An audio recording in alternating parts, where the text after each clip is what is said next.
¿Qué nos trajo para acá? ¿Qué nos trajo a este lugar? A lo mío fácil, ¿eh? Ajá. Vos.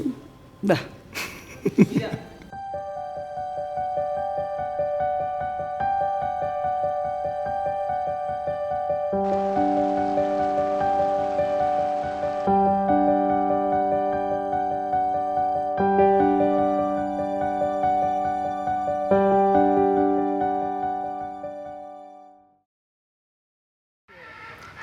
En la cima del coaching. Interesante. Venir 23 años después a una montaña tan inmensa, después que han pasado tantas cosas.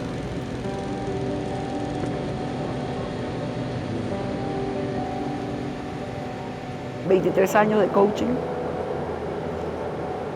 23 años de un día en el que ya no puedo decir casualidad, ya no puedo decir ni siquiera causalidad. Yo creo que tendría que decir diosidencia. Me encontré con esta práctica. Me encontré con la ontología del lenguaje. Me encontré con el coaching profesional como su aplicación práctica. Y me encontré con un mundo. Señores, coaching ejecutivo. Y mientras más alto coacheen, mejor. ¿Y saben por qué? Porque un pequeño cambio en una persona que está ocupando un alto puesto en una organización, eso a la hora del té no hay manera ni siquiera de cómo medir el valor que eso ha agregado. ¿Y saben cuándo uno la pasa sabroso? Cuando lo que uno hace por el otro, para el otro, tiene valor. Y cuando eso tiene valor, ¿saben qué pasa? El dinero ni siquiera existe como un tema. Imagínate, yo venía primero de la Contaduría Pública de la Universidad Central de Venezuela, mi alma mater. Y después, la Acción Popular, promotora social, educadora popular, años 80. Y de repente aparece todo esto y se juntaron todas las piezas del rompecabezas. Todas las piezas.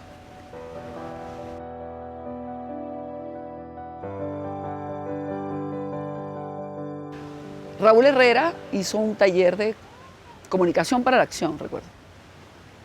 Y Alicia estuvo ahí. Yo no estuve ahí. Pero sí recuerdo cuando Alicia llegó a la oficina y me dijo: Ivonne, nosotros tenemos que hacer eso. ¿Hacer qué? Hacer eso que hace ese hombre. Nosotros tenemos que aprender eso, nosotros tenemos que, yo no sé cómo, no sé cuándo, de qué manera, pero Alicia era una persona educada en andragogía, educación de adultos, también del mismo mundo de la educación popular.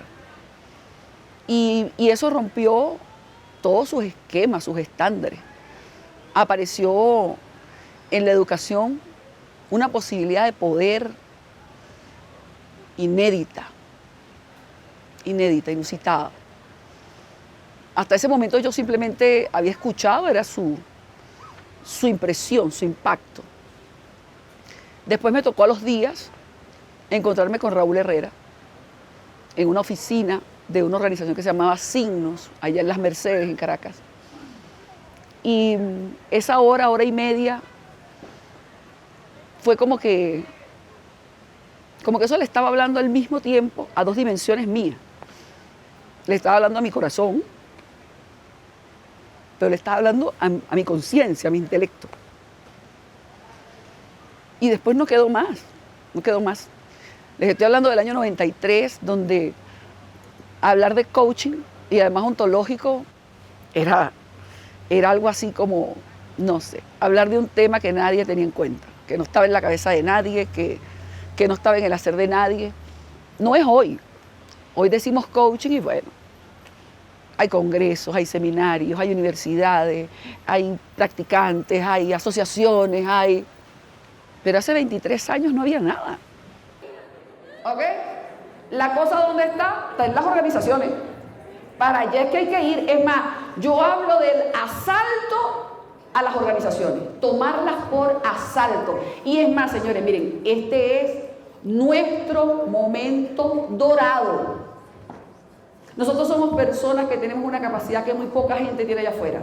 La capacidad de trabajar con otras personas para promover el desarrollo de esa gente. Y eso allá afuera hay gente dispuesta a pagar y a pagar en serio para que eso pase.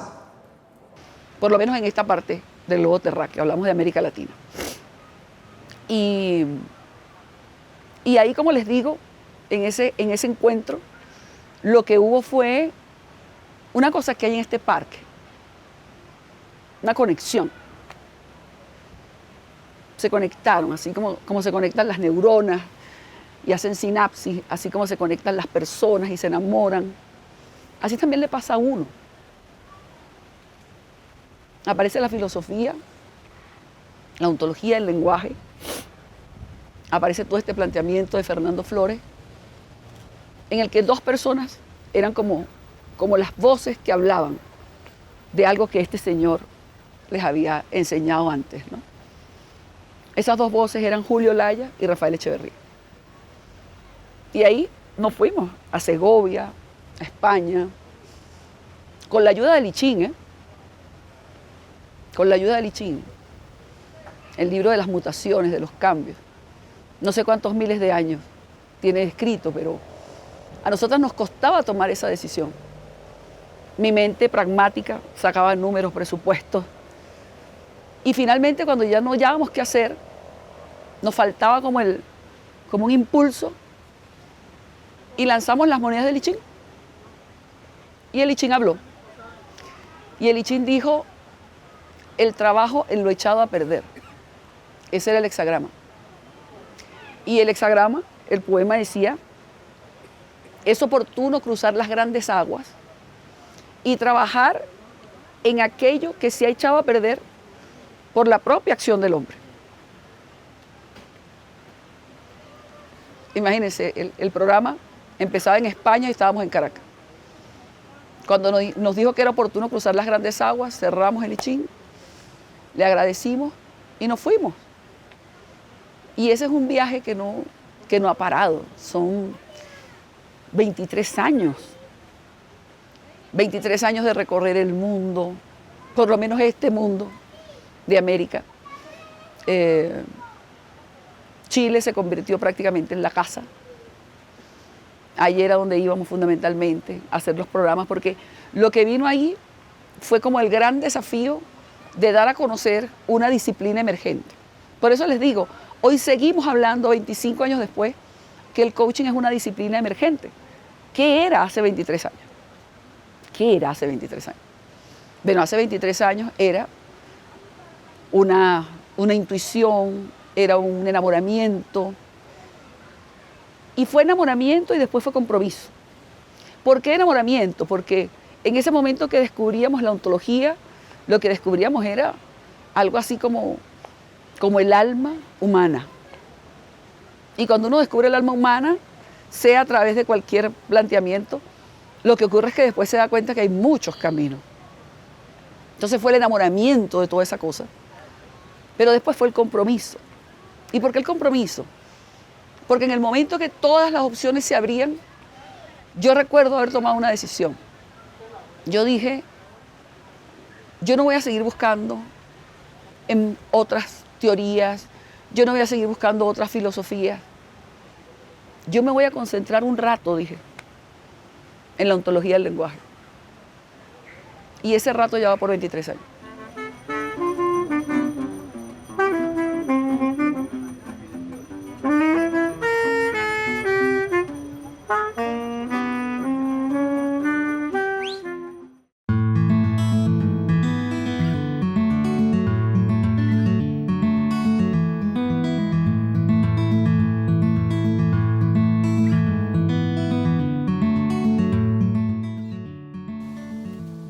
Sí, si pienso en mí y en mi historia, lo primero que destaco, que me viene al corazón, a la cabeza, es mi barrio, ¿no? Yo nací en Loma de Zamora, en Buenos Aires, en Argentina. Un barrio de clase media, pero en la época en que uno podía llegar del colegio y salía a jugar en la calle. Nosotros esperábamos que tocara el timbre del colegio para volver caminando a mi casa y tirar todo lo que teníamos y bajar enseguida, porque vivía en un edificio, por eso bajar, ¿no? Y lo primero que hacíamos era salir a jugar a la calle. Yo digo que parte de lo que yo tuve de chico fue esa cultura de la calle. Si algo me reconozco caraqueña. Y no caraqueña de cualquier lugar. Yo soy caraqueña, digamos que mis antepasados eran de la parroquia San Juan. O sea, lo más tradicional que podía haber en Caracas. Pero yo nací en una parroquia que, como diríamos en ciertos lugares de América Latina, un barrio bravo, que se llama el 23 de enero. Yo soy Ivonne Hidalgo, soy caraqueña del 23 de enero. Y eso también tiene sus implicaciones, ¿no? Una de las implicaciones es que uno quiera o no quiera, va a ser siempre un luchador, una luchadora, una guerrera, como pudiéramos decir en el lenguaje de los arquetipos. Y una cosa interesante, porque es una guerrera, por un lado, alguien que no se entrega con facilidad, alguien que da la pelea, alguien que van a tener que contar conmigo, van a tener que contar con uno. También hay allí una relación muy importante con los afectos, una relación muy importante con la familia, con los amigos, una relación donde hay relaciones donde los lazos son firmes, son fuertes, son profundos, donde el interés de unos por otros es alto, donde lo que le pasa a uno nos pasa a todos. Parte de lo que yo soy hoy está constituido por lo que yo escucho, por lo que yo recuerdo, por lo que yo tengo vivido de mis padres.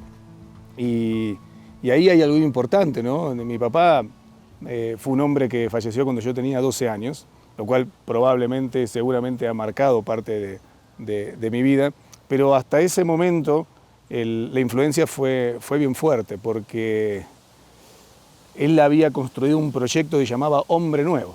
Y Hombre Nuevo se trataba de generar líderes, estamos hablando del año 83, vuelta de la democracia en Argentina, un proyecto en donde se trabajaba en crear líderes que pudieran trabajar con sectores sociales vulnerables, esto es generalmente con chicos que estaban en sexto, séptimo grado, y poder transmitir una serie de valores, de posibilidades, desde estas personas que se formaban como líderes, que generalmente eran profesores de educación física.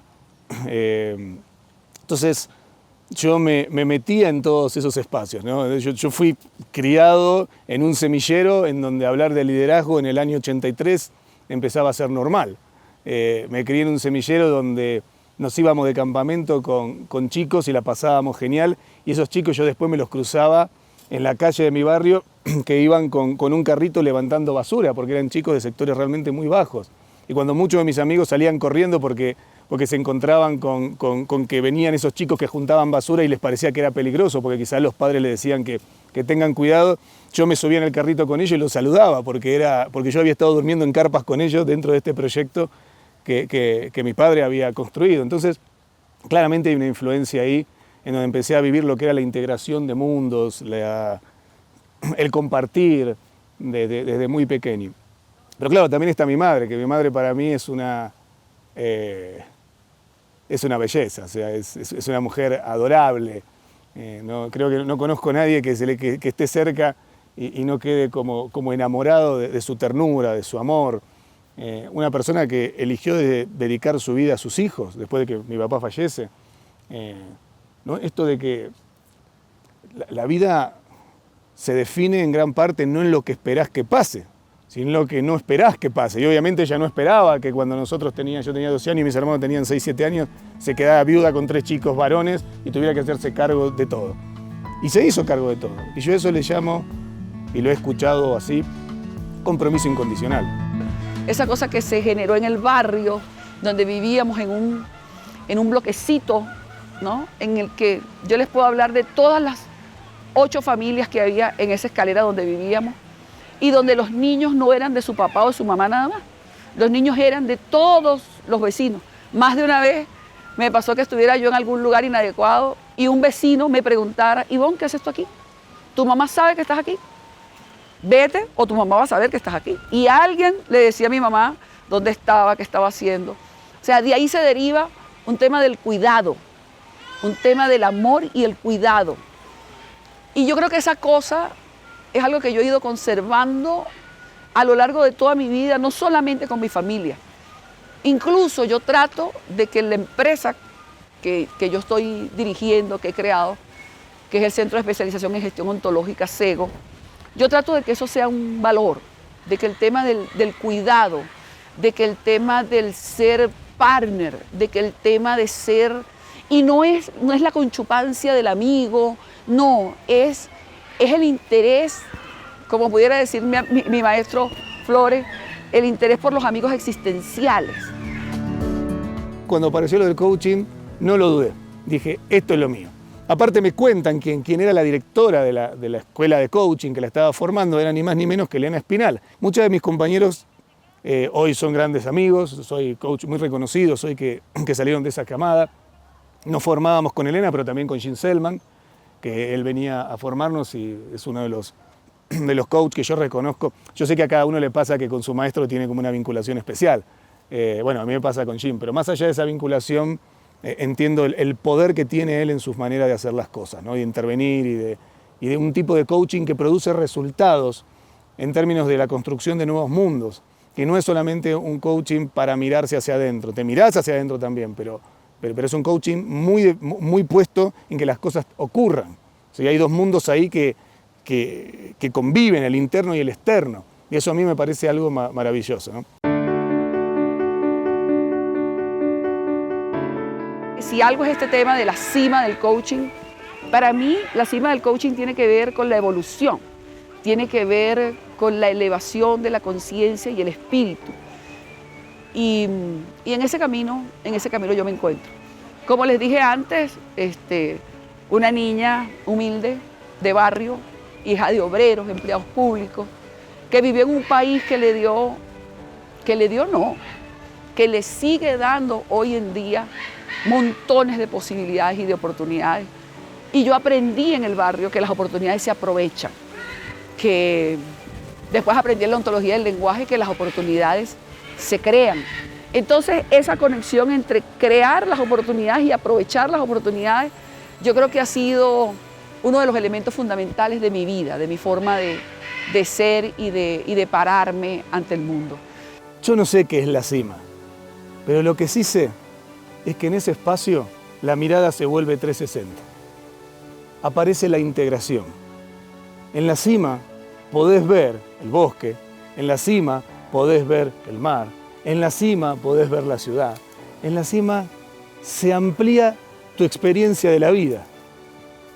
Y desde ese lugar, la posibilidad de diseñar, la posibilidad de construir, la posibilidad de compartir es mucho más amplia.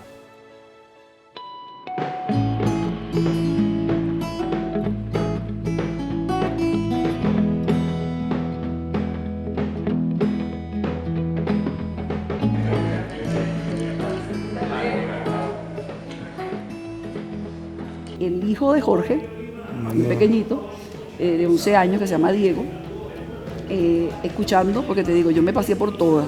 Me voy en un globo aerostático, me voy en una avioneta, me voy, no sé, locura. Y entonces me dice, mira, mi hijo te hizo unos dibujos, y me los mandó. Entonces mandó un primer dibujo en el que aparecía un helicóptero y un avión. Un segundo dibujo... Eran 2 opciones. 2 opciones. El segundo dibujo era un teleférico, pero el tercer dibujo era yo. Pero además pintada de una manera, me impactó. Cuando yo vi ese dibujo y vi que tú venías, yo dije, mira, ¿sabes cómo es la verdad? Vámonos. Y ahora te contesto yo por qué vine acá. Ajá. Bueno, en la misma línea. Número 1, por vos. Número 2, por vos. Y número 3, creo que el Congreso va a ser muy interesante. No, en serio, hay algo acá que no solamente sos vos, sino es la comunidad que generas alrededor tuyo, que para mí es como una familia en serio. Entonces venir, visitarlos, estar con ustedes. Aparte, Lito Nevia ya decía, dicen que viajando se fortalece el corazón. Así que este es uno de esos viajes de vida interesantes que uno emprende en la travesía de la vida. Y después con la locura esta de juntarse ahí arriba, subirse al teleférico y vamos a ver qué decimos con la cabeza sin tanto oxígeno, ¿no? Tú sabes que ahorita que estábamos justamente con el tema del documental, aquí en un parque que está al lado, Sí. una belleza, los chorros de millas. Porque además estamos en una ciudad, que es una ciudad muy especial. Si no hubiese pasado este congreso, a lo mejor tú no conoces nunca en tu vida. Y Mérida es un pedacito muy especial de este país. Mérida es uno de los 3 grandes estados andinos.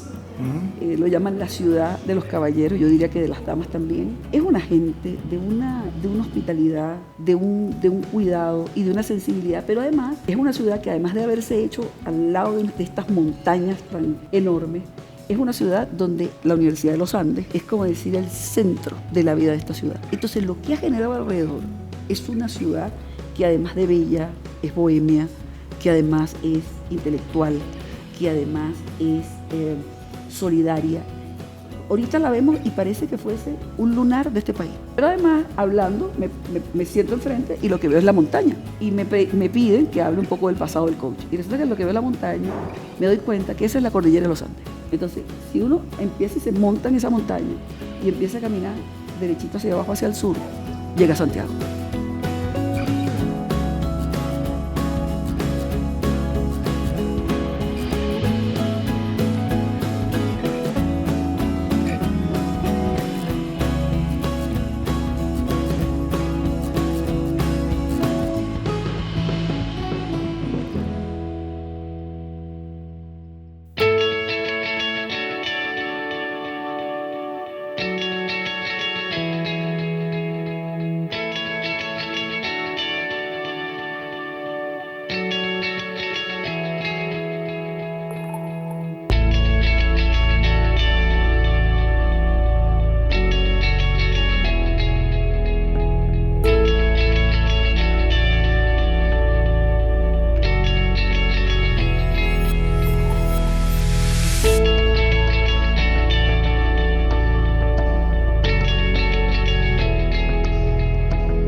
Este trabajo arrancó a finales del año 2011 y contó con la participación de más de 3.500 trabajadores, con más de 23 diferentes empresas que formaron parte de esta hermosa experiencia y que actualmente pues, constituye el teleférico más alto, más largo, pero sobre todo el más hermoso a nivel arquitectónico, el más seguro desde el punto de vista del servicio y por supuesto el más moderno a nivel de tecnología.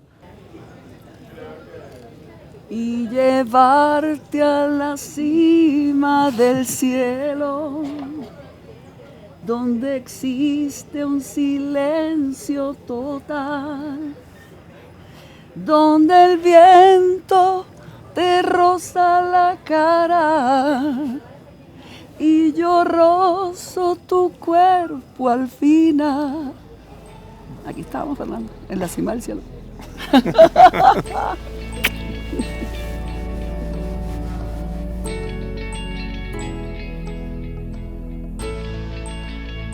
¿Qué será la vista 360 en el coaching? ¿No? ¿Hacia dónde vamos? Interesante, porque si decimos la vista 360, decimos que lo miramos todo alrededor. Y creo que eso es un tema importante para el coaching. Yo creo que el coaching nos tiene que permitir en el presente y en el futuro ver más. Incluso ver más allá de lo evidente. Leer el mundo, leer las claves, leer las tendencias, leer a otros. Pero ese 360, imagínate que pudiera ser también 360 como el ojo de la salamandra, ¿no? Que hace así hacia adentro y se mira a sí mismo. Yo creo que uno cuando está tan alto, primero yo creo que todo se relativiza. de cualquier manera, incluso ves la ciudad y esa ciudad que allá abajo parece inmensa, aquí arriba ya ni la ves. Y lo que se ve allá arriba, yo creo que es verse a uno mismo, pero uno mismo como, incluso como humanidad, ¿no? Sí, yo creo que aparece una emoción que es la contemplación. Uno en estos lugares, por lo menos a mí me pasa, no sé cómo te pasa a vos, me siento inspirado a contemplar.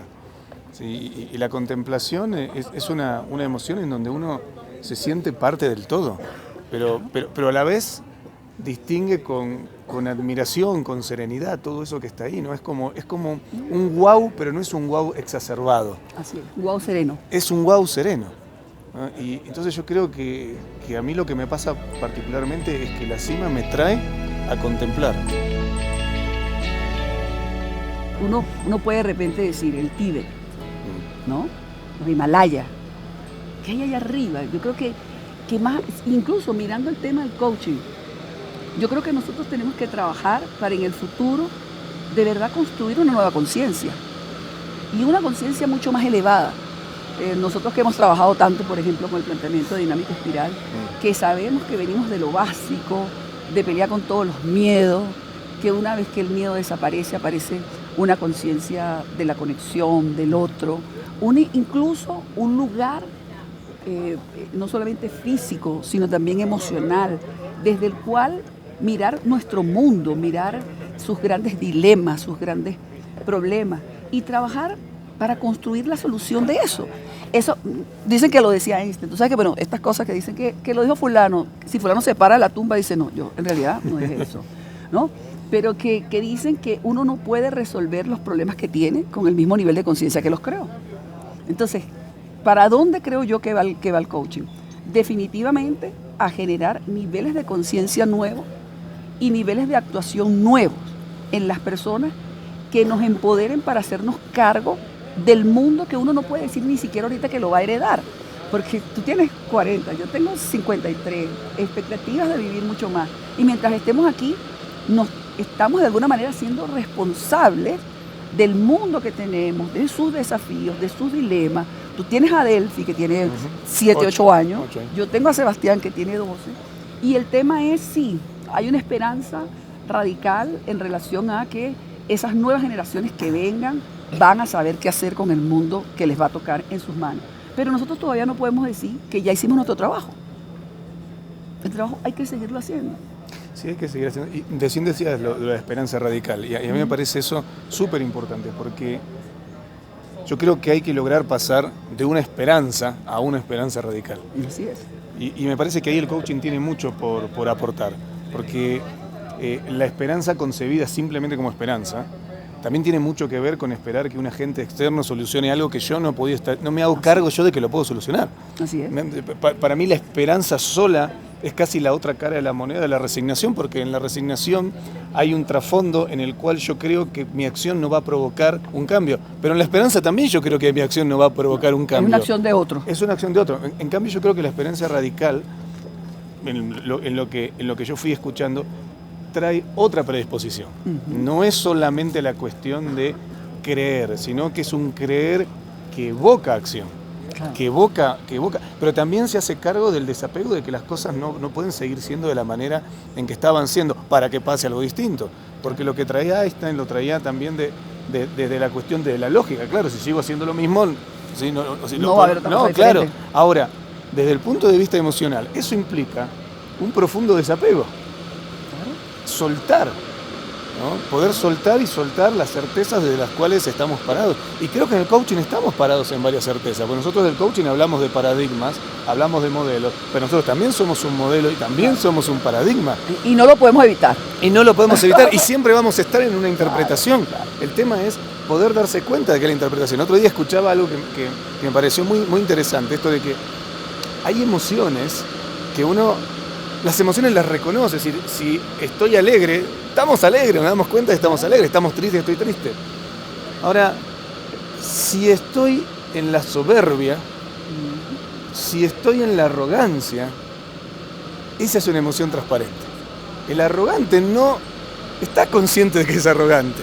Y la arrogancia no en el sentido de la mala persona, sino en el sentido de creer que mis opiniones son más valiosas que las tuyas. Claro. Entonces, Mis capacidades más grandes que las del otro. Claro, y a veces el coaching también entramos en eso, porque creemos que el coaching es la solución al mundo, que el coaching es la... Claro, en la medida en que cada uno de nosotros podamos ir transformándonos con el mundo y no creer que nuestra mirada particular del coaching es la que va a definir el mundo.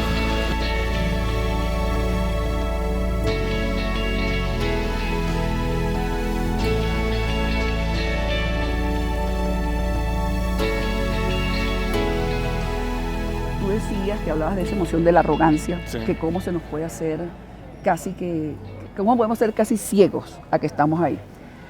Yo creo que por eso es importante la elevación del nivel de conciencia, el desarrollo de uno mismo a lo interno, porque creo que si el coach es una persona que se abandona a sí mismo, que no se cultiva, que no mira qué hay, yo no creo que pueda hacer daño, pero sí creo que lo que se puede correr es el riesgo de ser irrelevante. O sea, Sin aporte. Sin aporte. No. Y en ese sentido, yo creo que el coaching como tal es como un camino que uno escoge.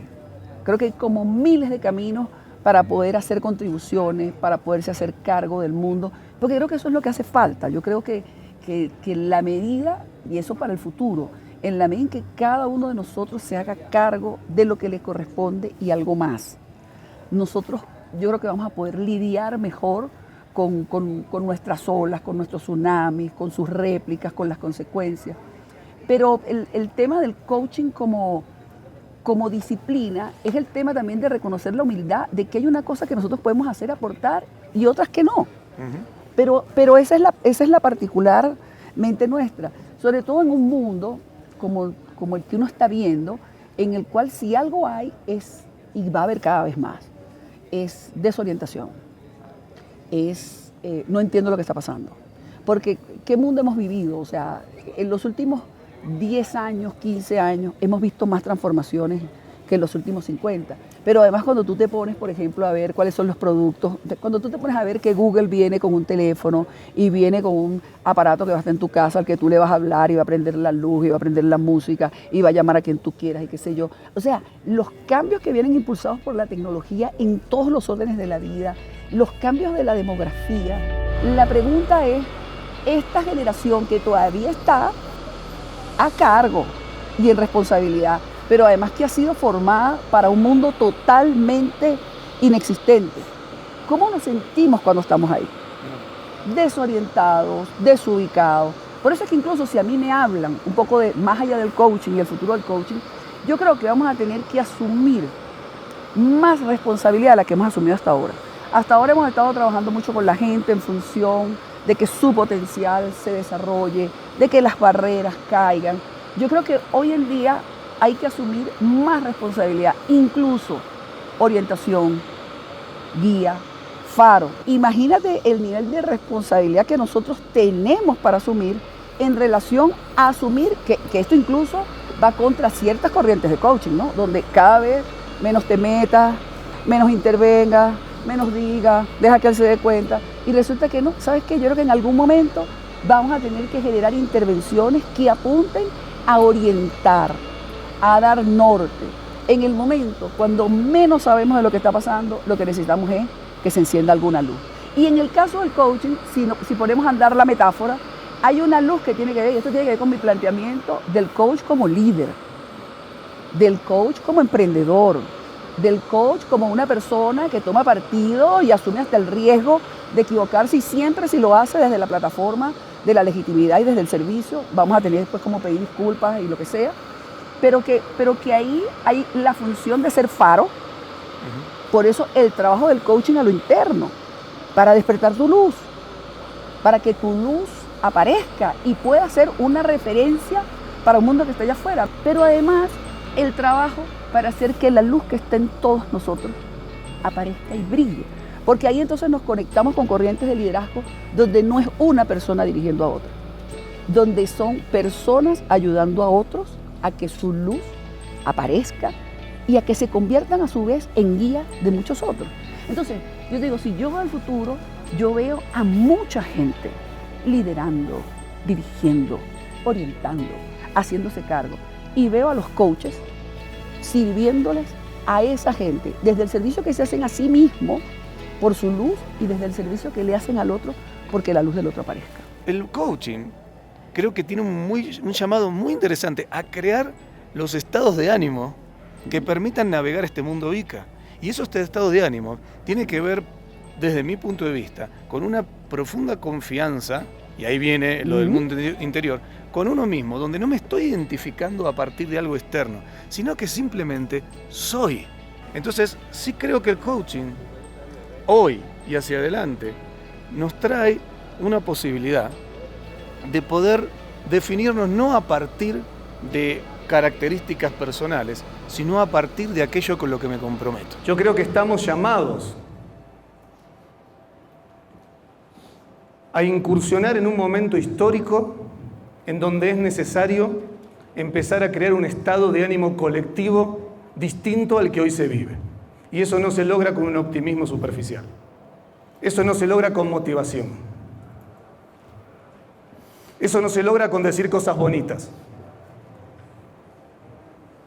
Eso se logra haciendo una inmersión profunda en el bienestar, que incluye el placer, pero también incluye el dolor.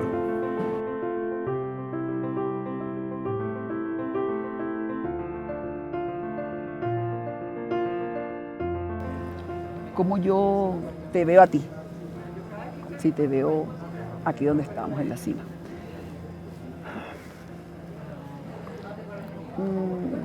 Hay un tema con la edad, ¿no? Y yo creo que cuando Elena, tú y yo nos encontramos, había algo así como, yo casi me sentía la hermana del medio, ¿no?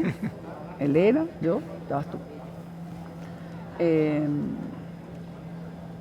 Yo creo que tú tienes en este momento un momento de vida, una edad, una fuerza, una capacidad, no solamente de visionar e imaginarse las cosas, sino además una gran fuerza todavía para construirla.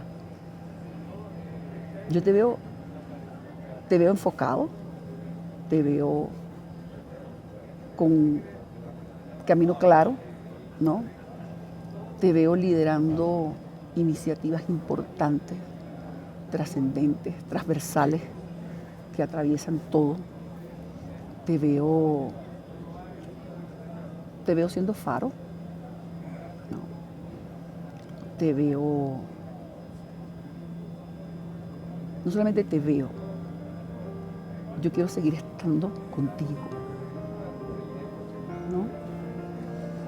Y si me dijeran que te dejara una pregunta, yo la pregunta que te quiero dejar es, ¿cómo vas a hacer para no dejarme nunca? No va a pasar.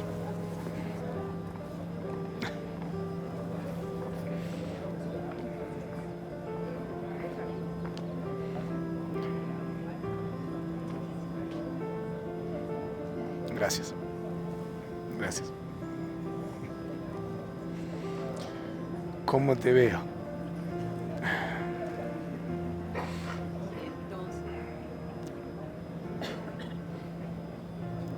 Yo te veo,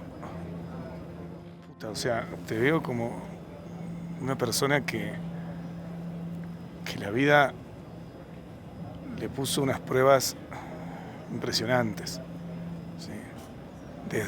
Desde un lugar hasta yo diría que injusto, pero desde otro lugar digo, qué grandeza, qué coraje, qué fuerza, qué poder, qué energía de vida. Entonces, ¿cómo te veo? Yo creo que, no sé, de alguna manera estás llamada a eso, estás llamada a regar vida, estás llamada a regar posibilidades, estás llamada a hacer latir los corazones de tanta gente que tiene un montón de cosas y que no sabe mirarse y aprovechar, de disfrutar, de vivir, de experimentar, de crecer. Creo que te veo tan en paz, que transmitís una, no sé, hay una transformación, algo que seguís siendo vos, pero pero que hace que a mí se me aparezca la oportunidad de poder venirme acá y no me importa cuántos aviones me tenga que tomar, acá me vengo y estoy porque estar cerca tuyo me transmite eso, no me transmite solamente el hecho de movilizarme, que eso también está.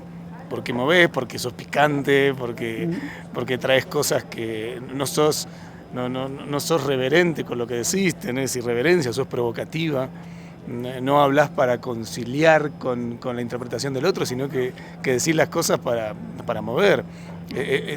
Se nota el amor profundo de decir lo que vos ves, y me lo has dicho a mí varias veces, ¿no? Y te lo agradezco muchísimo, y porque siempre son grandes aprendizajes. Pero tenés todo eso, pero desde la paz.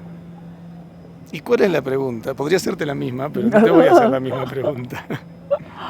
La pregunta es, ¿cuál es la fuente que te permite estar en paz con vos? ¿Cuál es la fuente que te permite crear esa comunidad alrededor tuyo, aún en situaciones donde muchos hubiesen bajado los brazos desde hace rato? Bien, entonces vámonos todos y llevarte a la cima del cielo, donde existe un silencio total, donde el viento te roza la cara y yo rozo tu cuerpo al final. ¿Nos vamos? Lo importante es la travesía de llegar a una cima, pero buscar otras cimas, porque la vida tiene que ser un continuo aprendizaje, un continuo experimentar. Yo estoy en un momento de la cima donde yo me siento cargada de esperanza, y no es cargada de una esperanza superficial, es cargada de una esperanza desde mi sentir orgánico. El coaching me ha enseñado que a la cima llego con equipo, que a la cima llego con mis coachees, con mis clientes, no a la cima solo. Entonces fueron 3 factores que integraron, fueron la energía de la montaña, la maravillosa obra Teleférico, junto con toda la energía positiva de los coaches de Venezuela, apoyados por los españoles, los argentinos, los dominicanos. De verdad que fue grandioso.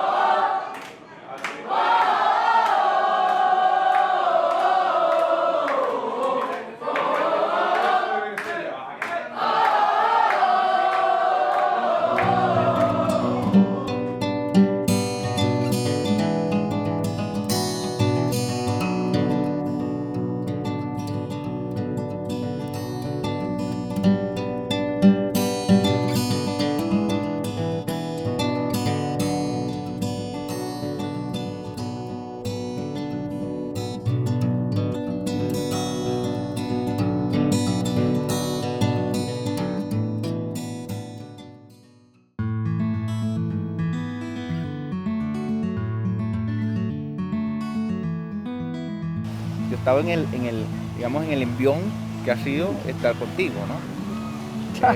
Y eso es una ventaja. No sé si es una ventaja o una desventaja, pero ha sido así, ¿no? Ha sido así.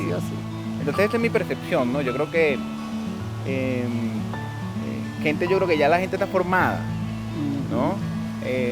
Creo que lo que hace falta es poner esa habilidad al servicio y colocarla allí donde es crítico que esté.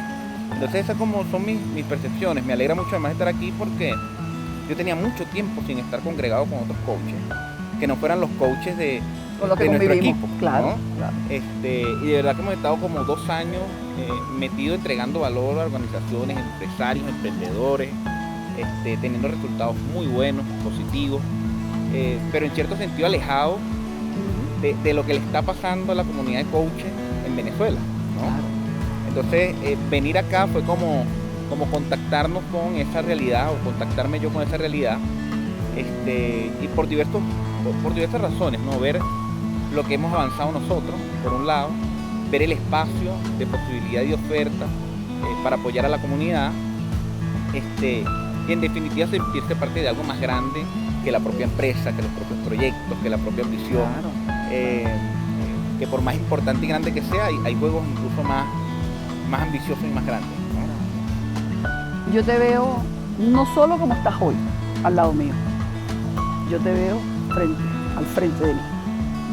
Y estoy esperando el momento de que me guíes, de que me lleves.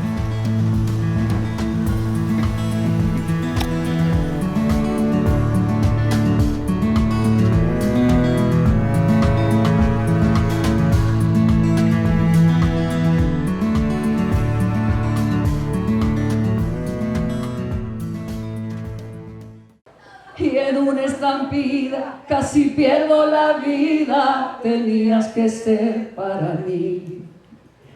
A la carrera, rompiendo barreras, sin pedir permiso entré.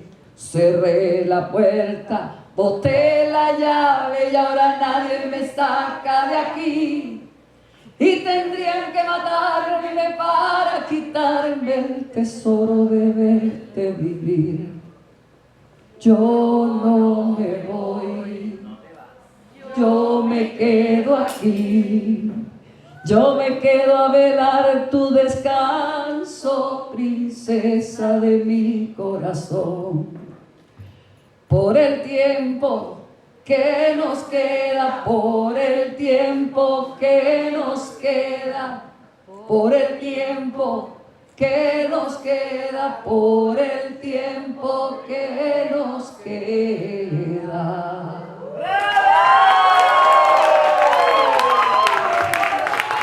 Me la de a capela, que ellos saben.